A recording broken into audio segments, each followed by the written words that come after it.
There is a ruined American town deep in the heart of the Brazilian Amazon, a place with Cape Cod bungalows and a golf course and a water tower that was once the tallest man-made structure in the entire rainforest. Workers rioted there. An army was called in. A fungus ended everything the violence couldn't. And the man whose name it still carries, whose face launched it, whose fortune funded every brick and every bolt, he never visited it once in his life. This is Fordlandia. It sits on the east bank of the Tapajós River, roughly 300 kilometers south of the city of Santarém in the Brazilian state of Pará. To reach it today, you board a boat and travel for 18 hours. Not 18 hours through comfortable scenery. 18 hours of dense equatorial jungle pressing in from both banks, the river wide and brown and indifferent, no roads connecting Fordlandia to the outside world.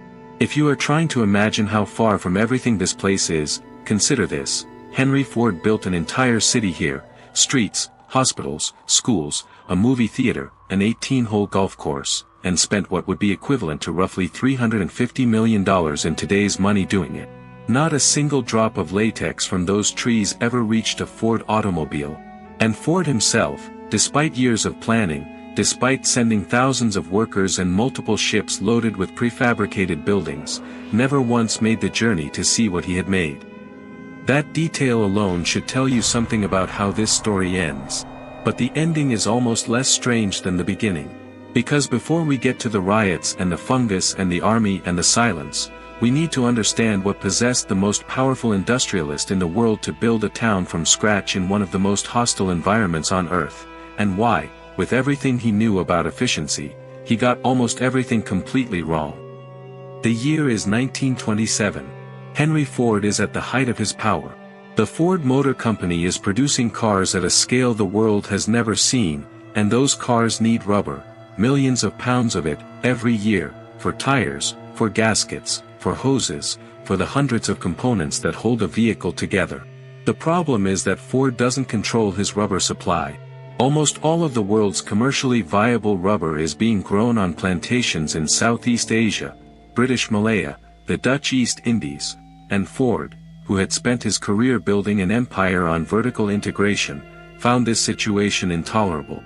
He didn't want to buy rubber from someone else.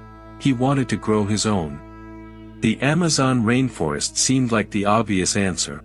The rubber tree, Hevea brasiliensis, is native to the Amazon. The trees grow there naturally. The climate is wet and warm and hospitable to them. Ford negotiated a deal with the Brazilian government for a concession of 10,000 square kilometers of land along the Tapajós River, one of the Amazon's great tributaries, in exchange for a share of future profits. He sent two freighters, the Lake Ormoc and the Lake Farge, loaded with everything a self-sufficient town would need: generators, railway equipment, a disassembled warehouse, medical supplies, prefabricated housing. Construction began in December of 1928. Within months, a recognizable American town was rising out of the jungle. And here is where the story gets genuinely strange, because by nearly every outward measure, what Ford's men built was impressive. There was a water tower that provided treated fresh water to every home, an almost unheard of luxury anywhere in the Amazon at that time. There were paved roads and a hospital and a library. There was a hotel, a dance hall, and an 18-hole golf course hacked out of the jungle for the American managers. Rows of white clapboard houses lined the cleared streets, their wicker patio furniture looking like something lifted directly from a suburb of Detroit and placed, without explanation, in equatorial Brazil. Workers planted rubber tree saplings in neat, precise rows across thousands of acres of cleared land. The population grew. Shops opened, tailors, bakeries, butcher shops, shoemakers. Model T Fords moved along the streets. The water tower, the tallest structure in the entire Amazon, could be seen rising above the canopy from miles away on the river. From a distance, on paper, in the company photographs that made it back to Michigan, Fordlandia looked like it was working. It was not working. It was never going to work. And the reasons why have almost nothing to do with what you'd expect. Start with the land itself. The site Ford's agents had chosen sat on high ground above the river, which protected it from seasonal flooding, but that same elevation meant supply boats could only access it during the wet season. During the dry months, the river dropped and the ships couldn't get close. The workers who arrived first found themselves isolated, their food supply dwindling and rotting in the heat, waiting for months for the next delivery. The Amazon had not been consulted about Ford's schedule. Then there was the management. The first plantation manager quit almost immediately and returned to the United States, leaving the operation in the hands of a Danish sea captain named Einar Oxholm, who by every available account knew nothing about growing rubber or running an agricultural settlement. Ford, a man who believed that any competent person could quickly master any field, apparently saw no problem with this. Instructions came from Dearborn, Michigan, thousands of miles away, from a man who had never seen the place he was directing. The cultural collision was immediate and severe. Brazilian workers, accustomed to starting before dawn, resting through the worst of the afternoon heat, and returning to work in the cooler early evening, were instead required to follow the 9-to-5 schedule Ford used in his automobile factories in Michigan. They were required to wear identification badges. They were required to eat in a communal cafeteria that served oatmeal, whole wheat bread, and canned peaches from Michigan, food that had been brought thousands of miles to a country whose own cuisine bears no resemblance to it. Alcohol was banned. Ford's service department, essentially an internal enforcement squad, searched workers' homes for contraband bottles. For every 1,000 positions available in Fordlandia, the company had to hire 4,000 workers, because turnover was so severe that the workforce was in a state of near constant replacement. But none of that is the strangest part. The strangest part is botanical. Here is something most people assume when they hear this story: the rubber trees failed because of mismanagement, or the wrong soil, or the wrong climate. The reality is more interesting, and more unsettling, than that. The rubber tree, Hevea brasiliensis, evolved in the Amazon. It belongs there. In a wild Amazon forest, wild rubber trees grow scattered across the landscape, perhaps 7 trees per acre, surrounded by hundreds of other species: palms, hardwoods, ferns, flowering plants, vines. This biodiversity is not decoration. It is the tree's immune system. In that scattered, mixed environment, a fungal disease called South American leaf blight cannot travel. The infected leaf falls. The next rubber tree is too far away. The pathogen runs out of hosts and dies. The forest has been doing this for millennia, and it works. Ford's engineers planted 200 rubber trees per acre. In neat rows. In cleared fields with no other species between them. They had built not a plantation but a corridor, a highway for disease. And South American leaf blight, a fungus now known scientifically as Pseudocercospora ule, was waiting. It attacks young rubber leaves. In the wild, it goes nowhere. On a plantation, it travels down every row in both directions simultaneously. The trees, genetically uniform and packed together, had no defense. Their leaves yellowed and fell. The saplings stood stripped and dying under the equatorial sun.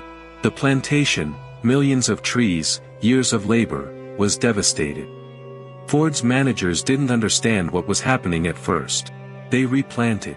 The blight came back. They tried different plots. The blight followed. The same fungus was everywhere in the Amazon, living invisibly in the soil, in the air, waiting for someone to arrange its hosts in an accessible line. No one in Michigan had thought to ask why the rubber trees of the Amazon grew scattered and alone. The answer, it turned out, was that they had no choice. Then December of 1930 arrived, and the human failure accelerated to match the botanical one. It started in the cafeteria. The company, trying to cut costs, had switched from table service to cafeteria-style self-service. Workers now had to collect their own trays and stand in line. In the Brazilian labor culture of the time, this carried a specific humiliation. It implied you were a servant, not a worker. The foremen, furious that they were expected to queue alongside the people they supervised, were no happier. And the food waiting at the end of the line was still the same oatmeal, the same canned goods from Michigan, the same gray paste that had generated months of low-grade resentment. On the evening of December 20, 1930, the tension broke. A worker argued with a supervisor. A plate was thrown. Then another. Within minutes, what Brazilians would later call the Quebra-Panelas, the riot of the broken plates, was consuming the town. Workers smashed the cafeteria to pieces with clubs and machetes. They destroyed the time clocks, which had become the hated physical symbol of Ford's system. They cut the telegraph wires, severing Fordlandia's only connection to the outside world. They overturned Ford vehicles and pushed them into the Tapajós River, shouting as they did. The American managers fled, some into the jungle, some to the docks, where they commandeered boats and moved them to the center of the river and waited, out of reach of the shore, for several days. For those few days, the workers controlled Fordlandia. They drank the forbidden alcohol. They danced to Brazilian music. The clocks on the wall, the ones set to Dearborn time, sat broken on the ground. The Brazilian army arrived 3 days later and restored order. A renegotiation followed, with some concessions on food and working conditions. The violence subsided. The company regrouped. But the plantation never recovered. The blight kept advancing. In 1934, Ford acknowledged that the original site was beyond saving and established a second plantation, called Belterra, about 70 kilometers downstream. Belterra was better managed, regulations were eased, local customs respected, experts in tropical agriculture finally consulted. By 1941, more than 3.5 million rubber trees had been planted across both sites. By 1942, commercial tapping finally began, and the combined operation produced 750 tons of latex. Ford needed 38,000 tons a year. And then, almost simultaneously, two things happened that made even the modest progress irrelevant. World War II ended, reopening the Southeast Asian plantations that wartime occupation had closed. And synthetic rubber, developed during the war out of military necessity, was now commercially viable. The entire reason Fordlandia had existed, the need for a captive natural rubber supply, had evaporated. Henry Ford's grandson, Henry Ford II, who had inherited the company along with its Brazilian catastrophe, made the decision quickly. In 1945, both plantations were sold back to the Brazilian government for $250,000. The total investment, $20 million, or roughly $350 million in today's money. The total return, nothing that ever reached a Ford car. Henry Ford died 2 years later, in 1947. He never visited Fordlandia. Not once. After Ford Motor Company left, the jungle moved in. Vines wrapped the warehouses. The hospital fell silent. Bats colonized the Cape Cod bungalows and covered the walls in guano. The 18-hole golf course disappeared under decades of vegetation. Equipment from the sawmill and the generator sat rusting in the equatorial air, too heavy and too far from anywhere to bother removing. Looters stripped what could be carried. The water tower, once the tallest structure in the Amazon, stood and rusted and stood some more. Today, somewhere between 2,000 and 3,000 people live in what remains of Fordlandia, which has been absorbed into the municipality of Aveiro. Many of them live in the old Ford-built houses, the same white clapboard structures from the 1930s, now maintained by the families who have claimed them over the decades. The derelict warehouses still stand on the riverbank. That water tower, eroding and tilted, is still visible from the river, an industrial shape rising above the tree line where no industrial shape has any business being, the first thing you see after 18 hours on the boat, the last proof that what happened here actually happened. The leaf blight fungus, Pseudocercospora ule, is still in the Amazon soil. It has never left. Scientists consider it one of the most serious threats to the global rubber supply, because the world's rubber now grows in Southeast Asia, where the fungus has not yet arrived, and where a billion-dollar industry rests on the hope that it never does. One of the lessons Henry Ford paid $350 million to not learn is that you cannot simply transplant an ecosystem's product without its predators, its competitors, its 10,000 years of coevolution. The Amazon knew what it was doing. Ford did not ask. The clocks at Fordlandia, the ones that weren't smashed in the cafeteria riot, were set to Dearborn time. A town in the middle of the Brazilian Amazon, running on Michigan hours, answering to a man 4,000 miles away who had never seen it and never would. There is no better summary of why it failed. This channel exists because the world is full of places like Fordlandia, places that someone decided to build, or claim, or transform, that the world then quietly forgot. The jungle always votes last.